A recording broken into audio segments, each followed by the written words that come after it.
negara hukum, menempatkan hukum sebagai organ utama untuk memastikan hadir rasa keadilan, memberikan kebermanfaatan, dan memberikan kepastian kepada semua.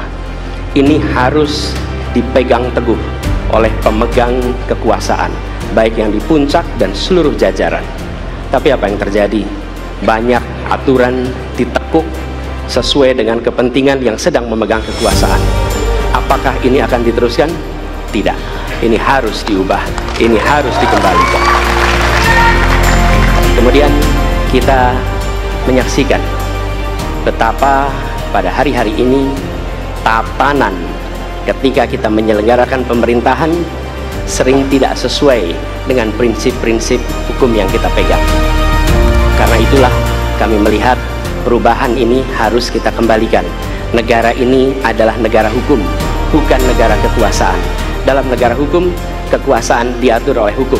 Dalam negara kekuasaan, hukum diatur oleh penguasa. Dan kita tidak menginginkan itu terjadi. Pada saat ini, kalau kita lihat hukum itu harusnya tegak begini. Inilah hukum. Dalam kenyataannya, dia bengkok. Dia tajam ke bawah, dia tumpul ke atas. Dan kondisi ini tidak boleh didiamkan, tidak boleh dibiarkan, dan harus berubah. Karena itu kita mendorong perubahan, mengembalikan hukum menjadi tegak kepada semuanya.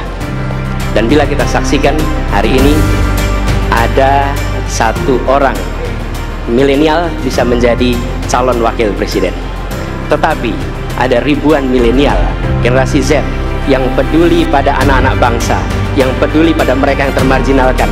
Ketika mereka mengungkapkan pendapat, ketika mereka mengkritik pemerintah, justru mereka sering dihadapi dengan kekerasan, dihadapi dengan benturan, dan bahkan gas air mata.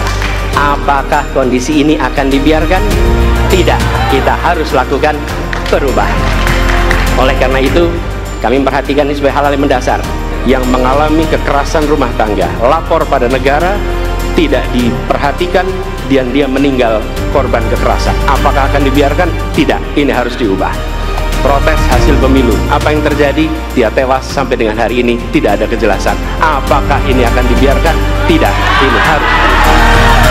Karena itu, kami mendedikasikan diri, hadir untuk memberikan komitmen bahwa dari puncak sampai ke bawah, kami akan tegakkan hukum pada siapa saja. Kami kembalikan marwah kehidupan bernegara yang menempatkan hukum sebagai tempat yang paling tinggi.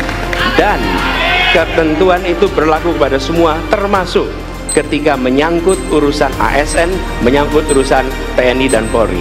Terima kasih. Assalamualaikum warahmatullahi wabarakatuh.